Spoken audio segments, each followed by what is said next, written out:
masuk kepada perbahasan bahawa RMK bukanlah satu isu one-off.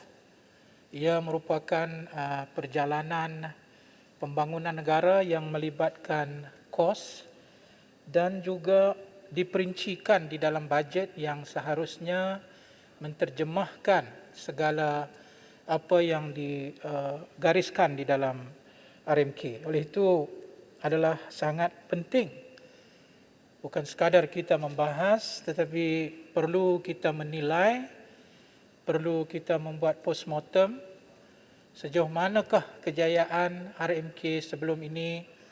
Yang saya boleh bagi satu contoh, jikalau pada tahun 1991 diperkenalkan wawasan 2020 di dalam RMK ke-6, menggandaikan satu wawasan yang jauh, dan Alhamdulillah pada RMK ke-11 kita telah dibentangkan tentang hujung 2020 apa yang kita telah capai. Tapi malangnya sebelum sampai 2020,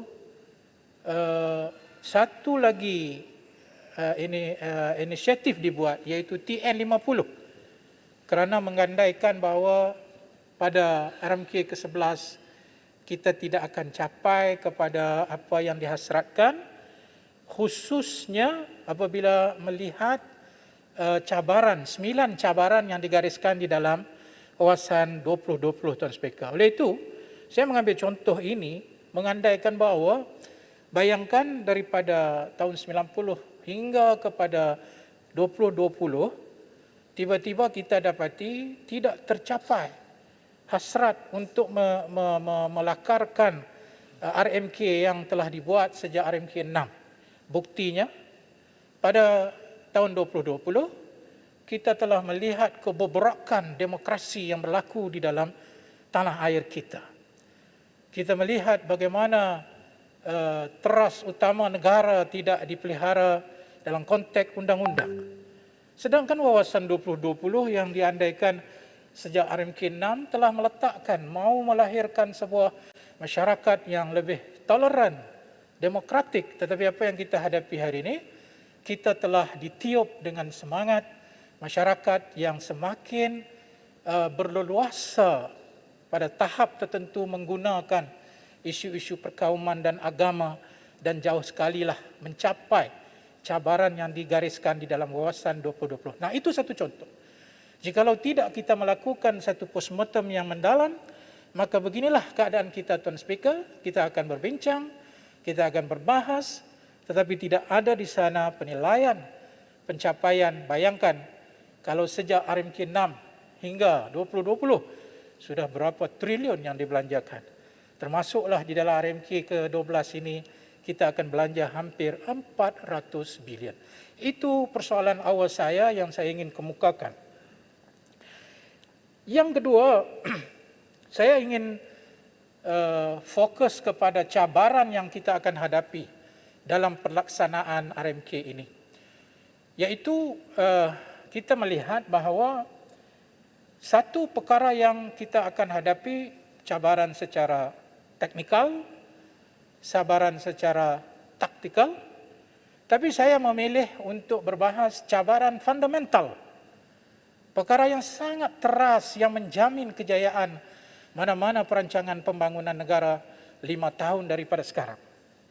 Pada hemat saya, berpandukan kepada situasi dan senario politik yang berlaku di tanah air, Tuan Speaker, saya menamakan penghalang utama bagi kejayaan mana-mana perjalanan dasar pembangunan 5 tahun ini dan seterusnya adalah kerana wujudnya kelompok yang saya namakan oligarki politik.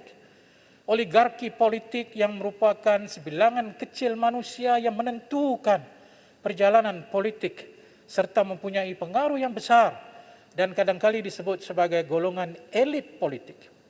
Ini satu kelompok yang sangat bahaya kepada kejayaan kerana mereka lah yang menentukan. Soalnya, bila kita bercakap tentang demokrasi, ayo bagi saja kepada rakyat demokrasi. Kita bercakap tentang social justice, ayo bagi saja kepada rakyat sosialistik, asalkan kepentingan mereka terpelihara.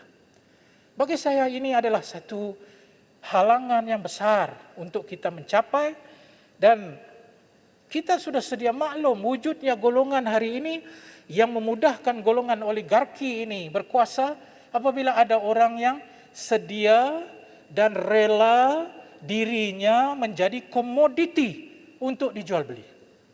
Ini amat bahaya.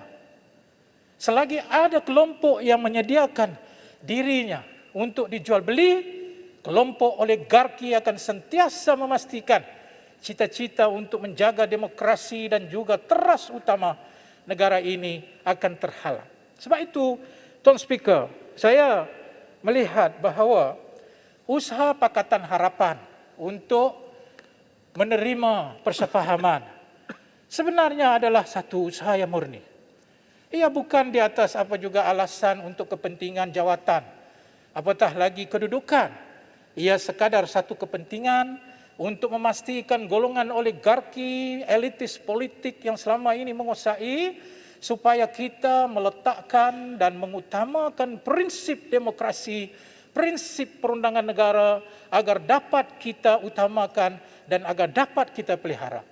Jaga-jaga, jangan sekali-kali kita membiarkan kelompok-kelompok yang ada yang membawa kepada orientasi menjaga kepentingan kedudukan dan diri, lalu mengorbankan kepentingan negara, kepentingan prinsip demokrasi dan kepentingan prinsip-prinsip perundangan. Tuan Speaker, jangan salah anggap usaha Pakatan Harapan dalam menyambut persefahaman ini bagi kita memastikan bahawa prinsip-prinsip ini terpelihara insya-Allah. Amanah menjaga negara adalah utama di dalam mana-mana rancangan Malaysia. Janganlah kita buat rancangan Malaysia tetapi kita nak agih-agihkan projek kepada kroni-kroni kita. Janganlah kita buat rancangan Malaysia, kita dah susun dah semua. Nak bagi kat siapa, siapa dapat, lalu kita pun bercakap ini adalah perancangan pembangunan negara. Oleh itu, saya ingatkan kepada hadis Nabi SAW, jikalau golongan ini dibiarkan yang saya namakan oligarki dan elitis politik ini, Nabi telah ditanya, mata sa'atu ya Rasulullah, bilakah saat kehancuran? Maka baginda menjawab, idza di'atul amanah, bila amanah itu kamu sia-siakan. Kaifa ida'atuha ya Rasulullah, bagaimana amanah itu disia-siakan? Idza wusidal amru ila ghairi ahlih fantazirus sa'ah, kata Nabi SAW. Jikalau diberikan urusan ini kepada mereka yang tidak berkelayakan, bukan tak ada kelayakan, ada PhD, ada pengalaman politik, tapi tidak berkelayakan dalam sudut keamanahan. Apabila tidak ada itu, Tuan Speaker, tunggu the day of destruction. Dan kita tidak mahu kelompok ini menguasai apa saja perancangan yang kita berbincang pada hari ini. Tuan Speaker, isu Bumi Putra Melayu sentiasa dimasukkan di dalam semua elemen pembangunan negara. Ya, syabas, tahniah, bagus. Kita tahu tonggaknya, orang Melayu perlu dibela. Tapi soalan saya, Melayu apa yang perlu dibela? Melayu apa? Melayu yang tidak amanah? Melayu apa? Melayu kroni? Melayu apa? Melayu yang sudah kaya raya? Lalu apabila gagal, kerajaan juga yang menyelamatkan mereka. Tuan Speaker, selama 2 tahun yang ringkas Pakatan Harapan diberikan amanah, satu contoh institusi orang Melayu Islam 100% yang sebelum kami terima berada dalam keadaan yang cukup parah. Tetapi dalam usaha yang diikat dengan integriti, yang diikat dengan tanggungjawab dan amanah, maka 2 tahun itu telah melihat pemulihan tabung haji. Dan saya ingin jelaskan dalam Dewan yang mulia ini, walaupun tiada siasatan yang dibuka dalam kes tabung haji, tapi saya ingin menegaskan, ada 5 laporan polis dibuat sejak tahun 2018. Hanya pihak peguam negara yang belum membuka siasatan. Oleh itu saya ingin bertanya kepada Menteri Perundangan, bilakah siasatan ini akan dibuat? Walaupun sudah 5 laporan polis dibuat, dan laporan polis itu ada merit dari sudut ianya menyebabkan isu-isu ketidakamanan, isu-isu penyelewengan dan salah guna kuasa, tapi hingga hari ini belum ada siasatan dibuka.